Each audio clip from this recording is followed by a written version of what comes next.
Good morning and welcome, Wicked Smart listeners. Thanks for joining me this week. This is Chris Pre again with another great guest. This is a gentleman that I was on his show. I'm going to have him share the show with you here, as you'll hear. And then I said to him, man, oh man, after we met, your story, your background, you going through the crash, your creativeness, everything reminded me of what I went through and what I do now. So that's how this came about. I could probably give you an hour bio, but this gentleman is Derek Dombeck. Derek's got expertise ranging from flipping, landlording, lending, investing, all this good stuff. But he's here because he's got 21 years, and that's what I look for, and he's got creative ability. He shares an aha in this episode that we don't do without these options. Very, very cool. So if nothing else, catch that when we go over his case study. He's absolutely amazing. And what I invite you to do is go to the link he shares with you, because I took this interview organically, and it got to the point where I was like, man, they got to have your negotiation stuff. So enjoy the show, guys. You're in for a treat. All right, guys, I want to make sure to remind you about our QLS Live event. We've been hosting this thing since 2016 in a basement, and now we have a brand new facility in Boston, Massachusetts this year, 2024. It's going to be September 23rd and 24th. That's a Monday and a Tuesday. It makes it easy for travel. It is literally right next to the airport. Go to smartrealestatecoach.com/QLS Live and use the coupon code podcast50. That's going to give you 50% off. I'll see you there. All right, Derek, with that as a little background, welcome to the show, buddy. Thank you. Derek, really cool to see you again since we hung out on your show, and that begs that you mention your show, because that's a writer-downer. I remember the chat, and the chat was, hey, you do creative too. Come on, we'll chat deals. So what's your show so they can write that down and make sure they subscribe? Yeah, absolutely, Chris. Well, thanks for having me on, first of all. And my show is called The Generations of Wealth, and it's primarily real estate based. However, we bring on guests in all different genres of investing and bettering your life. Generations of Wealth is really more about living a vision-led life to build a business that supports your personal vision. And instead of where many people work 60, 70, 80 hours a week, hoping someday they get to enjoy the fruits of their labor, we believe you really should enjoy life now and build your business to support that. Love it. Reverse engineer, much better. Couple of things that come to mind. I'm going to kind of kindle the conversation you and I had. You love creative. We had a nice chat on your show, and you mentioned options. So I thought we'd start there, because I remember you saying to me, do you do that? I said, not really. So let's talk about what you meant by that, right? And let's give the audience a little backdrop on how you got yourself into creative first, and then we'll kind of ramp up to that, if you will. Yeah, I'll give you the short version. I got into creative by necessity, because I started in 2003, and the first few years of our business, all we did was use institutional funding. In 2006, 7, 8, we got crushed in the downturn, and I didn't have institutional funding as an option anymore. My credit was shot. My spreadsheet of assets was dwindling, and I either had to quit or learn how to do it a different way. And now I feel like institutional financing should be a second or even third option. And to me, people ask all the time, they ask you, I'm sure as well, how do you find creative deals? You don't find creative deals. You build creative deals through conversations, through proper negotiation, and solving people's problems. So every lead that comes in, regardless of where it comes from, has the potential to be a creative deal if you lead the conversation correctly and guide those people to look at different options. Let's peel that back a little bit, Derek. Here's why I say that. We sat in our conference room last week with our chairman's group, and this is like the highest level we coach. There's 6 of them. And one of them volunteered to be vulnerable and play a call they did. And we said, all right, let's critique it. We do that anyway, but in front of 6 people, it's harder for that person. So we thanked him, and we ripped it apart. But there were some commonalities in there. So I want to ask you a couple of questions, then we'll get to what happened. So what would a conversation sound like if a seller calls in or you call them, following up? What are you trying to get out of that initial gathering? Well, the first thing I do, Chris, within the first 2 minutes of any conversation is, number one, I'm trying to figure out what is the personality type of person I'm talking to. Meaning, are they analytical? Are they more of a driver or a quick decision maker? Are they more social conscious, where they're concerned about what are you going to do with the property more so than the money? Because I want to cater everything I say to how they're actually going to hear it.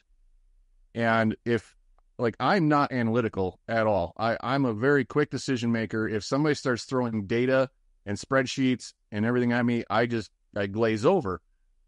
But if I talk to an analytical person without data, spreadsheets, they're not going to hear me because I'm talking too fast, and they're not going to take in or believe what I'm saying without proof. So that's very key. Figure that out as quickly as you can and adjust your conversation moving forward. The second thing I do is I try to get my little elevator pitch out again within the first 2-3 minutes of a conversation. And it goes something like this. Chris, we buy houses in several different ways. All cash is not a problem, but if that doesn't fit your needs, we could look at taking over your debt if you have debt. If you don't, we can make payments to you over time. Or in some cases, we just lease your property and we buy it later. That works really well with landlords who are trying to offset capital gains. I tell you all this, Chris, just so you know, there's multiple ways I can help you, but I'm going to have to ask you some questions that most people may not be comfortable asking. Is that okay? Perfect. I love it. And I just got permission to ask anything I want. And now, moving forward, if they get defensive, I can go back and say, well, I'm sorry, Chris, I'm not trying to be, intrusive on your life, but remember early on I said there's multiple ways we can help you. I do need to know, do you have debt? I do need to know, fill in the blank, what's going on. And it de-escalates and the negotiation moves on. So I feel it's very important to get that out very early in the conversation as naturally as you can, not to sound like a robot. Yeah, you answered everything that we did in that room because he was trying to tell the seller what he does versus gather information. And we do what we call a rant every Monday, Derek. And I did one about a month ago, and it was titled "The Tough Questions." Because what would you say to the people that are afraid to ask those? Because that was what our rant was about. We are so aligned, you and I, with all this stuff. So what would you say to the Wicked Smart listeners going, yeah, but I'm afraid to ask that? If you're afraid to ask a question, it's because you doubt your abilities to actually help. I have no doubt that I can help 99% of people. And that doesn't mean I buy their property. Maybe that help just means I give them a referral to another person that can help them, a real estate agent, a banker, an attorney, whatever it is. But if you're afraid to ask questions, you have to look in the mirror. And are you, number one, being ethical? Do you truly have their best interest at heart, or are you trying to take advantage of their situation? It's an internal thing if you're questioning your ability to ask. Love it. Thank you. Spot on, as always.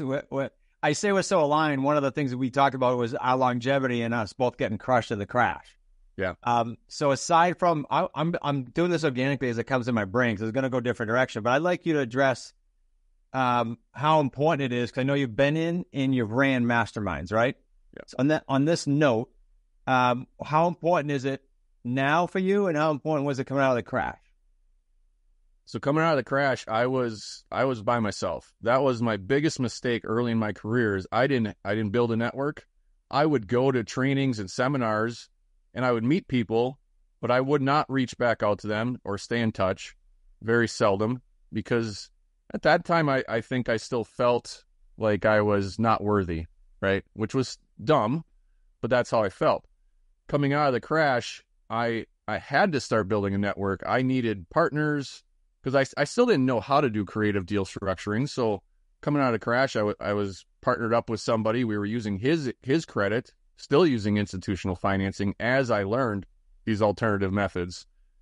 But it's really, I can't even express how important it is to have the right group of people around you. And if you can do it in a mastermind setting, that's awesome. But even if you can't, if it's at your local RIA, just start talking to people.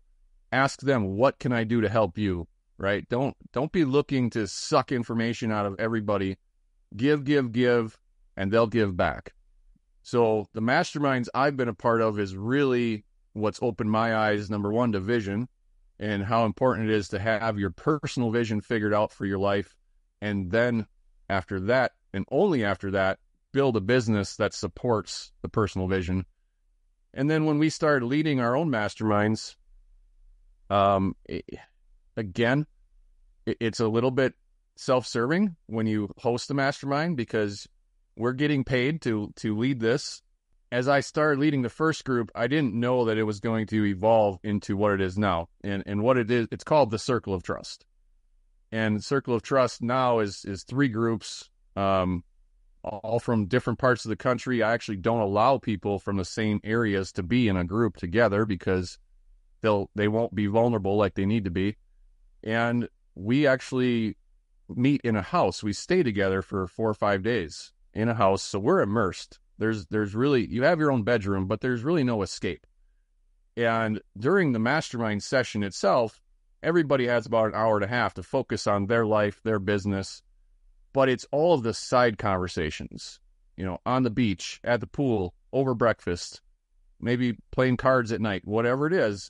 That's where people really grow the personal bond so that they feel like they can talk about anything. And that setting, which I didn't discover that until about 2006 and maybe 2007. So I'm sorry, 2017. So coming out of the crash, I still had about 6-7 years of figuring this out on my own. And the shortcut for anybody and everybody is build your network as quick as you can. However, don't just dive into a mastermind just to say you're in a mastermind. They are not all created equal, and they all have different, I guess we'll call them goals, but they all have different reasons to be, right? There's large masterminds out there that are just focused on building a huge business. And maybe that's what you want. However, does that mean you destroy your family life? Does that mean that you're now trying to keep up with the Joneses and comparing net worths and how many deals you do, and it just makes your life miserable and you become overworked? So you do have to vet and figure out what you want from a mastermind. Love it. So I sidetracked you for about 10 minutes there. Let's jump back to, that's a good background though. Like they got to know you a little bit and I appreciate that. Let's take it back to the option conversation we had. Inside of creative, there's so many things to do. Let's share with them the way we ended your show, which was, hey, let's talk about options. Yeah. So first, let's just describe what an option is. It's a document that has no rules. It's whatever you and the other party agree to. And it obligates the seller, the owner of the property, to sell to you, but it does not obligate you to purchase. You have the right to purchase, but you're not obligated to. So, Chris, if you're going to sell me your house and I've got 10 years to buy your house for $500,000, and at the end of 10 years, I decide not to, the only thing you get is whatever we agreed to as option consideration up front. Typically, there's going to be some money that transfers at the beginning, but it does not have to be cash. You can get an option to control somebody's property for something other than cash. And I'll do a little case study and you'll see how that makes sense. Perfect. But think of a purchase contract. A purchase contract is actually an option if you have any kind of escape clauses. If you have an inspection clause in your purchase contract, that by definition makes it an option because the seller is obligated to sell to you, but you do have a right to back out based on an inspection. Okay, so that's just a quick little definition. Now, as far as how I use them, the sky's the limit. I'll do a quick case study and then you can pick it apart. Great.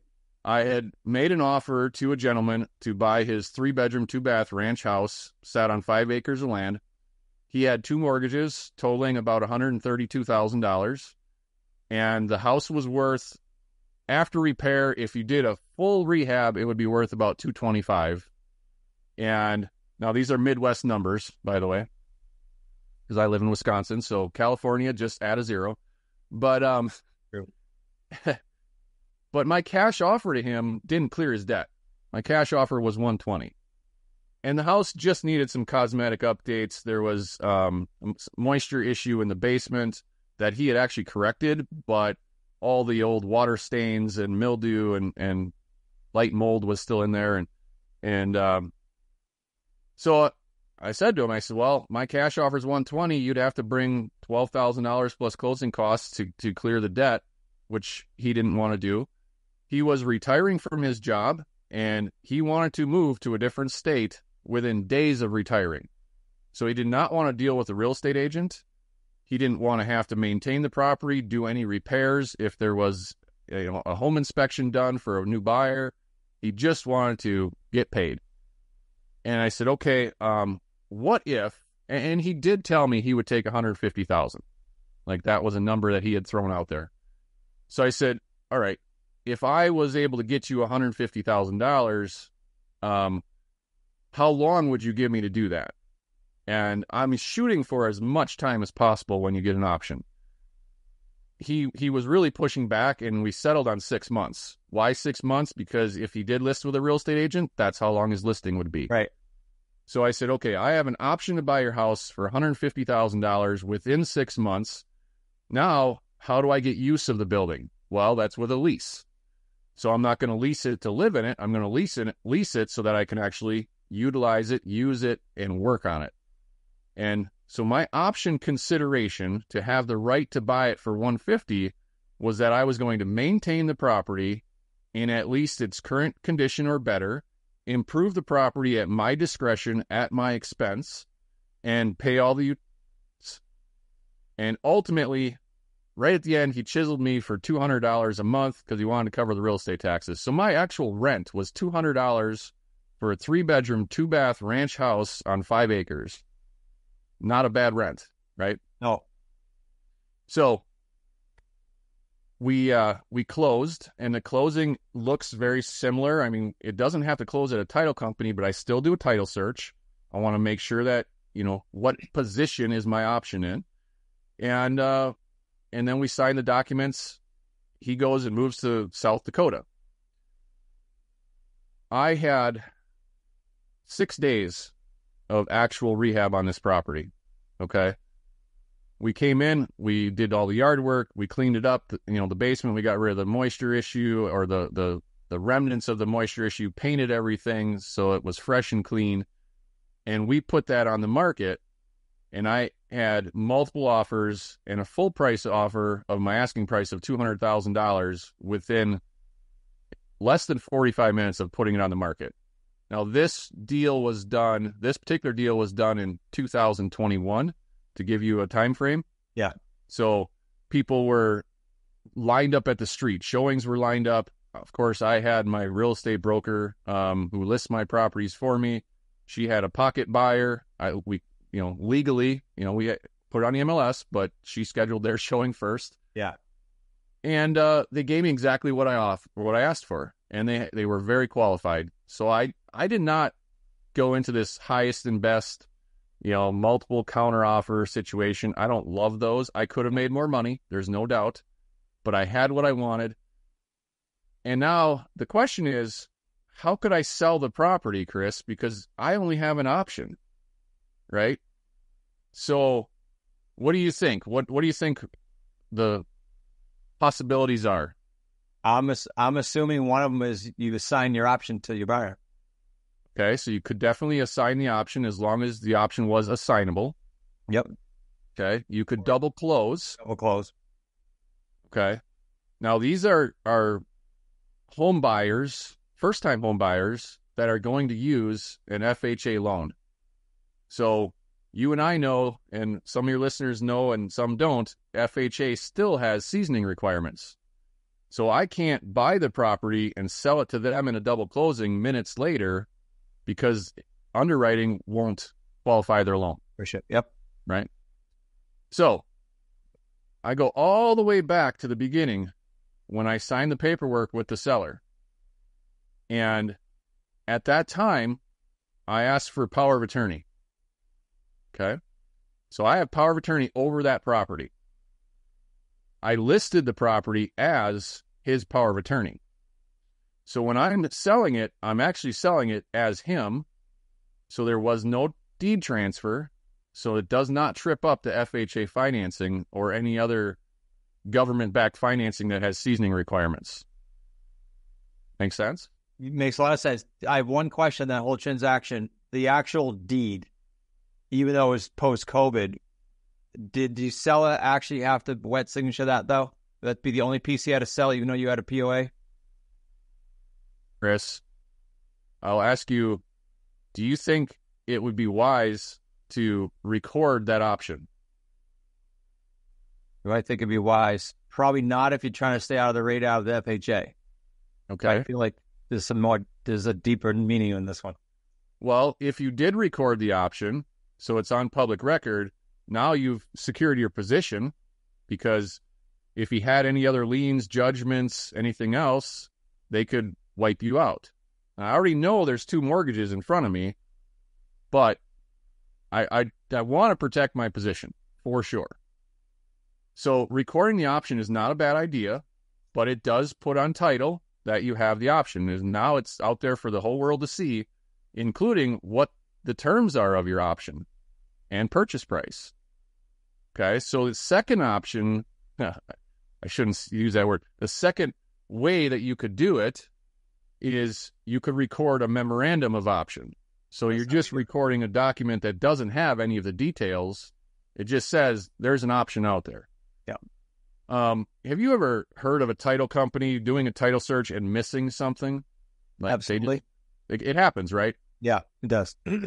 So let's just say that the seller is going to do a deal with me for $150, and a couple days later, and this happens, they start talking to their family, and their family's like, "Oh my God, you can't sell that property for $150. It's worth $200.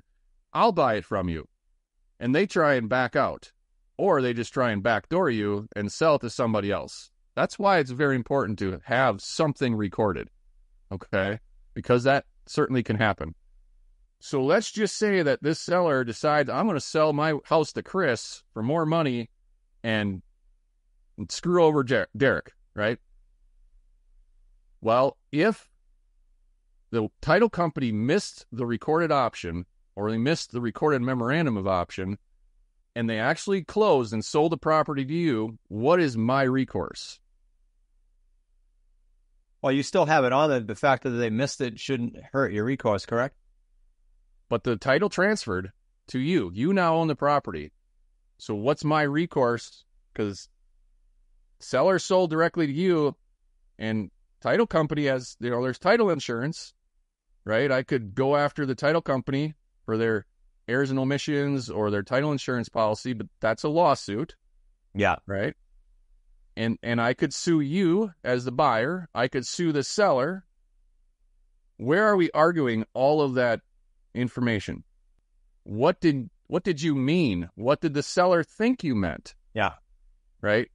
So we go through all that for months, if not years, and I win. I win a judgment. Does that mean they reverse and take it away from you? Mm-mm. No, not likely. It means I'm going to get a money judgment. I didn't want a money judgment. I wanted the house.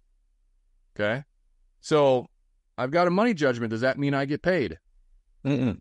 Absolutely not. And also, there's no asset to put a lien against anymore unless I sued you. But if I sued the seller, Chris now owns the property. I don't have anything to even put a lien against. Yeah. So I do things a little bit differently.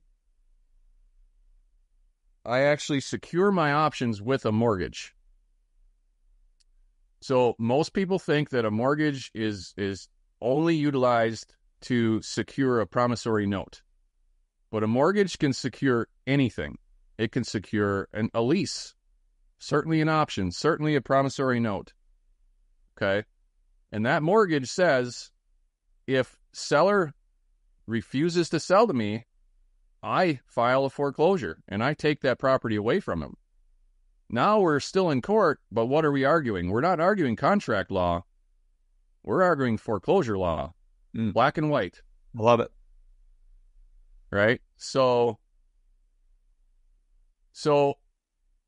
when we fast forward to the sale of the property, okay, actually, I'm going to tell you one more part of that story. He set up a conference call with his attorney, and his attorney absolutely 100% advised him, do not pledge a mortgage to secure this option. Okay, and you will run into this. Yeah. Now, I love having discussions with attorneys because I have a PhD, a public high school diploma.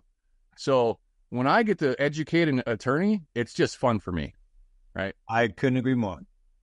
So the attorney is saying, well, why don't you just record the option? And I say, I don't want the public to see our deal.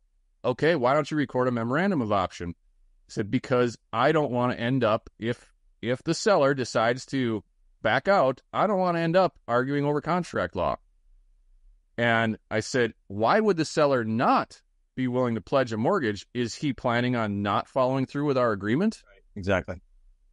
To which the attorney says, well, I just can't advise my client to do that. I said, well, that's fine, but that's the only way I'm buying the property. It's the only way I'm doing this deal. Because I'm not buying, I'm controlling this property using an option. And at the end, I said, let's just do a satisfaction of mortgage. You hold it in escrow. If at the end of 6 months, I don't buy the property, record the satisfaction. I'm done. And he just wouldn't do it. The attorney would not agree.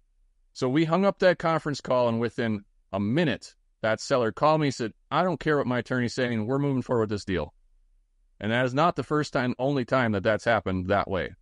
Okay, so don't be afraid of the attorneys. I've had the exact same scenario by pulling it away. So I love it. What I've never done, Derek, the biggest aha I got out of that was the mortgage security. Sweet. It's a big takeaway, guys, especially if you're in our Wicked Smart community now and you're listening to Derek. So on that note, Derek, let's give them, this is perfect. Let's give them some ways to reach you. I'm going to give the link here, and you can explain what is in the link, okay? So guys, go to smartrealestatecoach.com/Derek, and that's DEREK, simple. And Derek, talk about what they're going to see on that, because they need more of what you just went over, clearly, right? And we're going to do some things together, and they'll see you more, but let's give them what's in there. Absolutely. I'm going to do that, Chris, after one last thing. I want to tell you how this story ended real quick. The way you get paid when you sell the house as somebody's power of attorney is a mortgage payoff. I show up on the HUD being paid off as any other loan because I hold a mortgage, does not trip up any underwriting. So that's how you get paid. Okay. So I should have asked you. Oh, okay. Good point. You brought that up. Sorry, I cut that off too soon. So your mortgage amount is the exact profit, correct? Correct. It's the net profit after all costs. That's my payoff. Yep. Okay, so you might have a mortgage recorded for, in that scenario, if you bought it for one, or controlled it for 150, sold it for 2, you might have a mortgage for 50, but it might be adjusted at the payoff. Yeah, I typically put the dollar amount of my strike price or my purchase price as, on the mortgage, but that doesn't affect my payoff.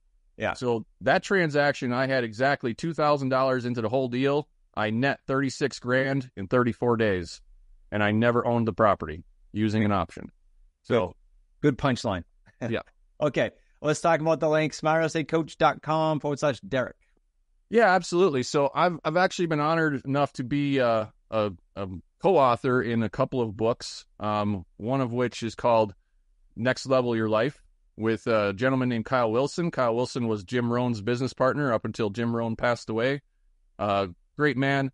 So go to that link and you can absolutely get a free version of Next Level Your Life, the digital version. I also have a negotiations training called No Means Not Yet. And this negotiations was a live event that we recorded for 2 days. We go through my methodology of how to properly negotiate with people. And then the second day we jump on the phones and I do 3 calls, one cold, one warm, and one hot. And then the students jump on and I'm sitting next to them and they're calling their leads.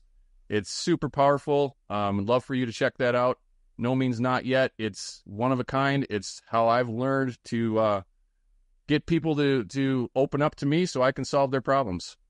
I love it. Super valuable, Derek. And we could talk. I said this on your show. We could probably talk another hour. So what I like to say publicly is let's do a swap again. We'll do an encore in about 5 or 6 months, whatever that might look like. That's super awesome. So I appreciate you sharing the case study and the candor at the beginning because we share so many commonalities, you and I. Really appreciate it. Absolutely. Thanks, buddy. Make it a great week. Okay, Wicked Smart listeners, that wraps up our time together today with Mr. Derek Dombeck. Hey, as I always say, if you enjoyed this show at any level, take a few seconds, if you would please, and rate it and review it and share it with some other people. This is a really cool episode that's very practical. Just take a few seconds now and do that with at least one person. Share it with someone. They'll be thankful. They'll be happy you did that. When you do, by the way, email me and let me know your biggest takeaway from the show. And as a thank you, I'd like to have a free call with you. I'd like to get on the phone and just kind of rip apart where you're trying to go for the rest of this year into next year so I can help you do that and accomplish what you're looking to do. Go to smartrealestatecoach.com/Chris Pre-Call, CHRISPRE call, and we'll get on the phone together. I might have to shuffle it when it hits my calendar because I keep it wide open because I want to talk to you guys and I want to make sure that's available for you. Lastly, I am fully aware that you guys take about 30 minutes or so of your limited 10,080 minutes this week, and I don't take that lightly. Been doing this for a lot of years. We've got a lot of episodes, and I love the fact that you tune into us every single week. We literally meet weekly to see how we can constantly up-level it for you guys, and we really appreciate you. Go off and make it an outstanding rest of your week. I hope to see you at the QLS Live event in September in Boston. If that event is past by the time you hear this or see this, you're going to want to check out our newest In the Trenches boot camp that we have right here in our office. It's only 5 to 15 or 20 people at tops. Go to smartrealestatecoach.com/ITT bootcamp. ITT bootcamp. See you there, guys. Have a great week. Thanks for listening to the Smart Real Estate Coach podcast. If you're ready to invest in yourself and take your investing to the next level, check out our 90-day Jumpstart program by going to smartrealestatecoach.com/jump. That's smartrealestatecoach.com/jump, because now is the time to act boldly in this unprecedented market shift.